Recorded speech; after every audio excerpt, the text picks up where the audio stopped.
Boa noite. No Brasil, temos o Rei Pelé, o Rei Momo, a Rainha dos Baixinhos, os Reis do Cangaço, da Buchada, do Baião e da Tapioca. E mais Iemanjá, a Rainha do Mar. A moeda é real. As crianças adormecem ouvindo contos de reis, rainhas, príncipes e princesas. Faz pouco tempo, nós, brasileiros, acompanhamos ao vivo o casamento do príncipe Harry e da plebeia e atriz americana divorciada, Meghan Markle.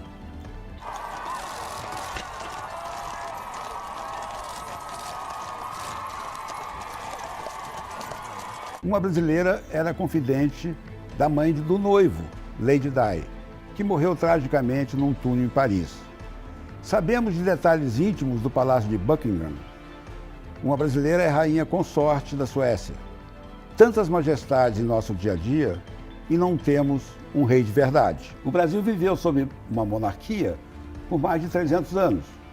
Nossos imperadores e os reis de Portugal pertenciam à dinastia de Bragança. Esta noite, temos um olhar sobre o mundo coroado. Nosso convidado é o príncipe imperial do Brasil, D. Bertrand Maria José Pio Januário, Miguel Gabriel Rafael Gonzaga de Orleans e Bragança, trineto do último imperador brasileiro, Dom Pedro II, e bisneto da princesa Isabel. Boa noite. Boa noite. O mundo tem hoje 43 monarquias. O Brasil poderia ser a 44ª? Se dependesse dos brasileiros, certamente. Porque hoje, você não encontra um brasileiro que diga de boca cheia que a República deu certo. Sim. E os brasileiros começam a perguntar, valeu a pena? Ainda algum tempo atrás, há menos de um mês atrás, um jornal de Minas Gerais, o Tempo, que é o segundo jornal de Belo Horizonte, fez uma pesquisa. Deu 79 a favor da restauração da monarquia e só 21 a favor da República. Olha. Depois fizeram uma entrevista, saíram 2 páginas, uma chamada primeira página, depois 2 páginas interna dentro do jornal. Quer dizer que há uma abertura crescente e os brasileiros exatamente estão perguntando, valeu a pena a República? O período áureo da nossa história qual foi? Foi Dom Pedro II. E foram exatamente o que foi dito agora. Nós tivemos monarquia desde 1500 até 1889. Foram 389 anos de monarquia. E foi o período que o Brasil se consolidou, o Brasil cresceu, o Brasil uniu-se, etc. Havia cerca de 7 milhões de monarquistas no Brasil no plebiscito de 1993, Sim. Logo depois do Collor. Esse mesmo plebiscito contabilizou 37 milhões de presidencialistas e 16 milhões de parlamentaristas. Votos em branco ou anulados somaram 14 milhões. Este resultado não matou a esperança de um reino brasileiro, porque o senhor já disse que, se tivesse condições, o resultado seria diferente. Como assim? Porque a índole do povo não é republicana. Tá. A índole do povo é monárquica. As crianças nascem monarquistas, nascem pensando em príncipes, princesas. A ordem natural das coisas não é republicana. Qual é a célula básica da família, da sociedade? É a família. Uhum. Qual é a estrutura interna, vamos dizer, política da família? O pai é rei, a mãe é rainha, os filhos são os príncipes herdeiros. Essa é a realidade. É verdade. Bom, e no plebiscito de 93, de fato, nós tivemos apenas 13% dos votos válidos, não tem dúvida. Mas a monarquia, antes do plebiscito, era vista pela maioria dos brasileiros como um sonho numa noite de verão de alguns saudosistas. Depois do plebiscito, passou a ser vista como uma alternativa e, por um número crescente, como a solução. Mas há um outro detalhe. Naquela ocasião, se tivesse havido igualdade de condições, nós teríamos vencido. Porque em todos os debates em que os monarquistas enfrentaram os republicanos em pé de igualdade, fazia-se um plebiscito simulado e vencia a monarquia. E por que não foi arranjado um outro plebiscito com mais condições para os monarquistas? Essa perspectiva nós temos. Porque o que aconteceu naquele tempo? A República nasceu de um golpe de Estado, uma minoria. Durante o regime de Dom Pedro II, havia o Partido Conservador, o Partido Liberal e, a partir de um certo momento, o Partido Republicano, com toda a liberdade. O máximo que eles conseguiram foram 4 deputados. Nas últimas eleições do Império, em agosto de 1889, eles elegeram só 2. É um partido nanico. Foi um golpe de Estado. Que, no decreto número 1 da República, que dizia está provisoriamente proclamada a República, o artigo 7º desse decreto previa uma consulta popular para que os brasileiros pudessem livremente se pronunciar se querem, de fato, a República ou a monarquia. Prefiram continuar com a monarquia. Em vez de fazerem esse plebiscito, poucos dias depois, no dia 23 de dezembro de 1889, quer dizer, poucos dias depois do 15 de novembro, veio o decreto número 85A da República, que pôs os monarquias fora da lei. E depois todas as constituições republicanas, até a última, mantiveram a chamada cláusula pétrea, pelo qual era crime qualquer organização fizesse a modificação da fórmula republicana de governo. Foi no último plebiscito, na última Assembleia Constituinte, em que havia um momento de abertura política, em que dava liberdade para todas as correntes, desde mais conservadoras até os comunistas, em que no anteprojeto estava sendo votado, reintroduziram a chamada cláusula pétrea, que meu irmão, que é chefe da Casa Imperial, mandou uma carta aos deputados e aos senadores, mostrando a incoerência que havia no momento de abertura política de manter os monarquistas fora da lei. Quando esse artigo do projeto de Constituição foi votado, ele foi derrogado por todos os partidos. Só votaram a favor da manutenção dessa cláusula, que limitava os nossos direitos políticos, 2, que foi o PT e o PCdoB. Até o PCB, hoje PDS, votou para a derrogação dessa cláusula. Mas meu irmão mandou uma felicitações ao deputado do PCB naquela ocasião, pela coerência. E hoje a cláusula pétrea não existe mais. Hoje nós temos toda a liberdade. Mas o que aconteceu?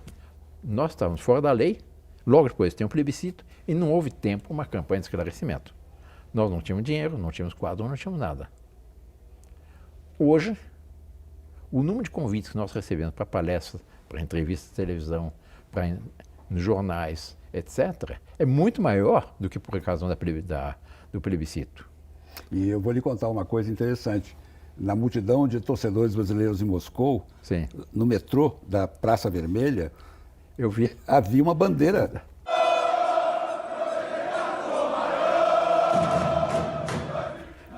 No metrô, e também tem um outro desses vídeos, tinha um brasileiro subindo num poste em Moscou e pôs numa bandeira da monarquia também.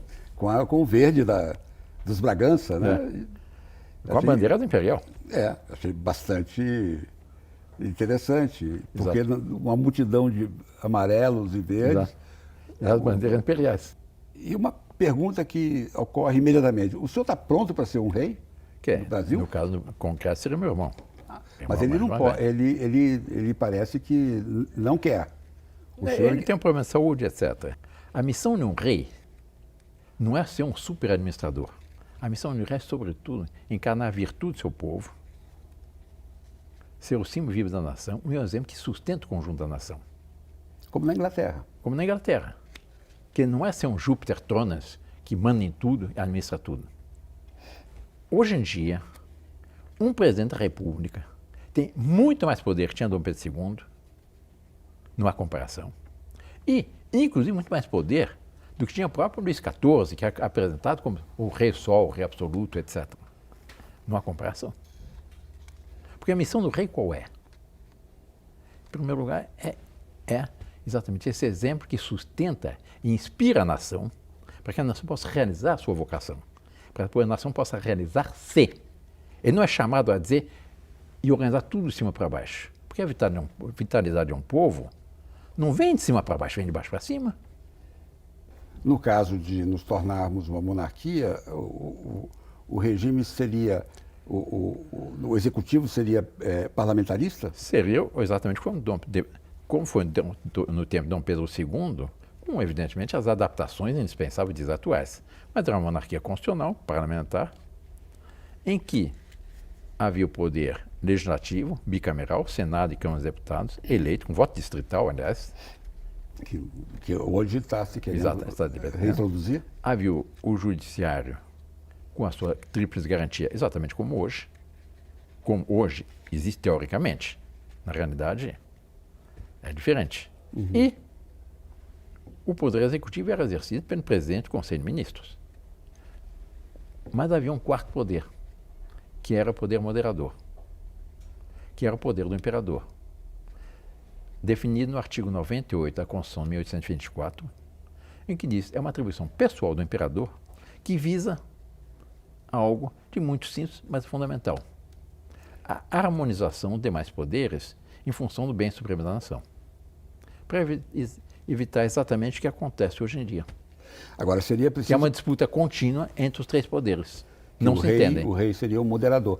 Mas seria preciso criar essa infraestrutura entre o Congresso bicameral, entre o Executivo, e haveria a infraestrutura monárquica. Sim.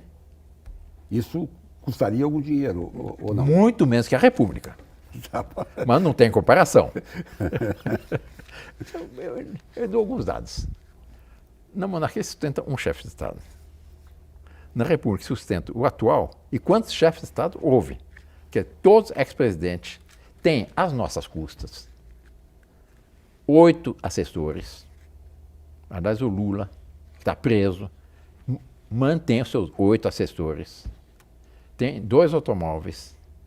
E viagens gratuitas, pago pelo governo, para qualquer parte do mundo, no momento que bem entender. Sem contar um outro aspecto. Quanto custa cada eleição presidencial? Bom. Muitos bilhões de reais. E qual é o resultado? É uma ilusão, depois uma frustração. Assim foi toda a história da República. Nós vamos fazer um intervalo e eu volto já conversando com o primeiro na linha sucessória, se acaso o Brasil voltar a ser uma monarquia. Até já.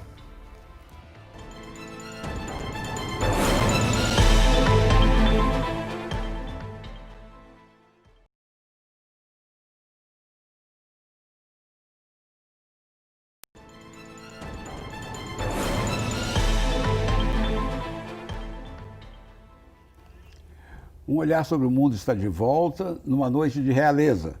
Comigo aqui no estúdio está o príncipe imperial do Brasil, Dom Bertrand Orleans e Bragança, trineto do último imperador brasileiro, Dom Pedro II, e bisneto da princesa Isabel.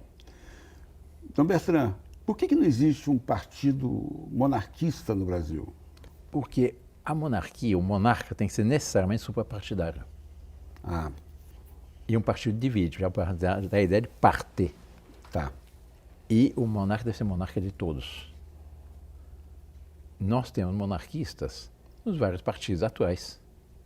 Se tivesse um partido monarquista, dividiria o público brasileiro, e a monarquia deve ser muito mais resultante de um sentimento da nação do que de jogo político, de interesses políticos.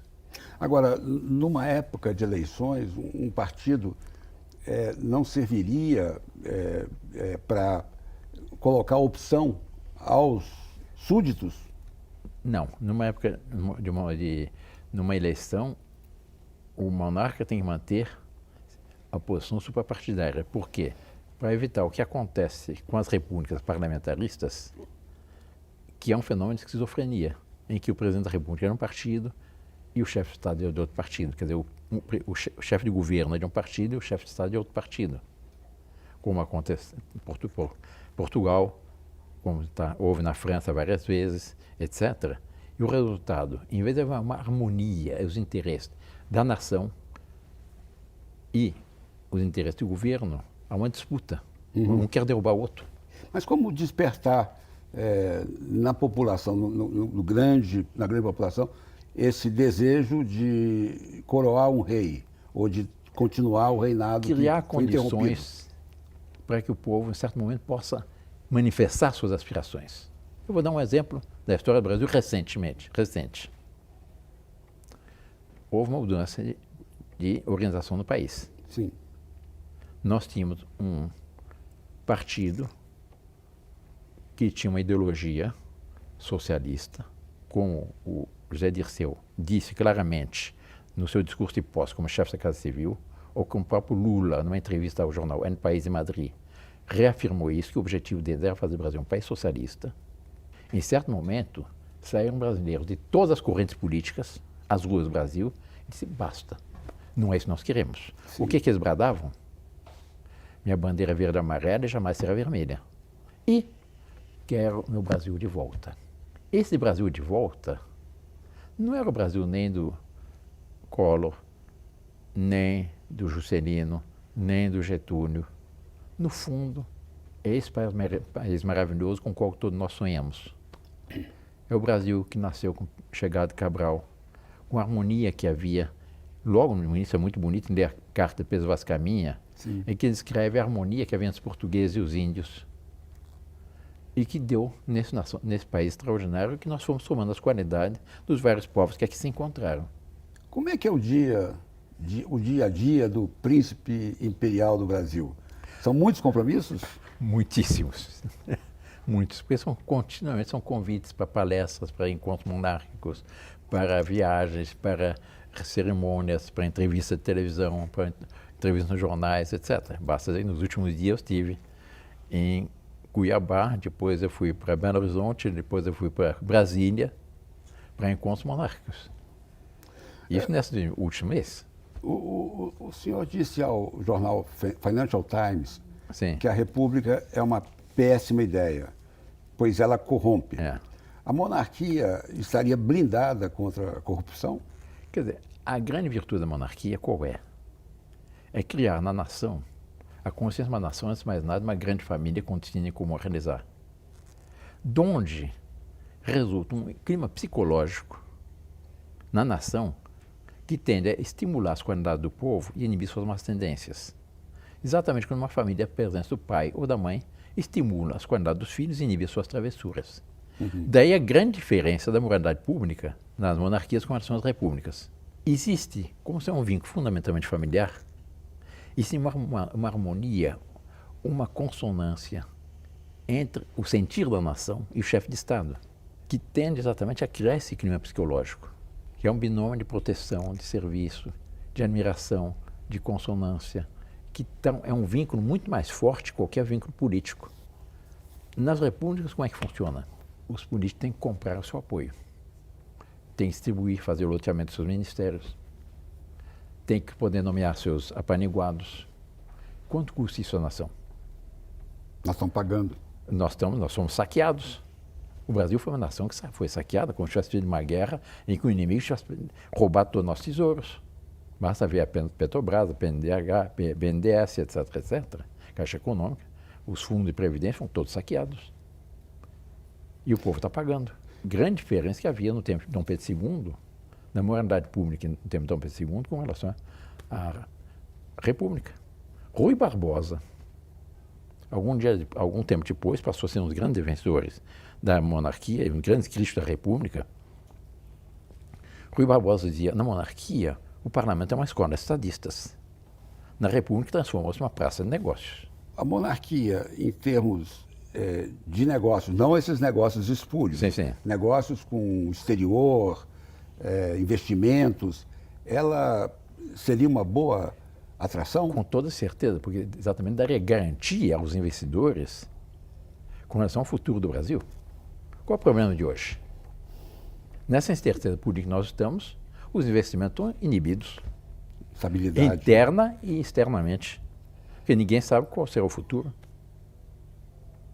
A monarquia garante exatamente 3 condições fundamentais para o desenvolvimento de uma nação, que são a unidade, a sua estabilidade e a sua continuidade. E não o regime está continuamente pensando nas próximas eleições, eles estão pensando nas próximas gerações, não nas próximas eleições. Sim. Daí exatamente o sucesso das monarquias hoje. Sim. Veja a tabela do IDH. Põe no computador, IDH 2018. O que vai encontrar? Entre as primeiras nações são monarquias. Ou não, são nações mais antigas, tradicionais. Não. Na última tabela que foi publicada, tá, a primeira nação com mais alto índice de desenvolvimento humano está a Noruega. Logo a seguir, uma nação muito mais nova que a nossa, é a Austrália. Também é monarquia. É monarquia.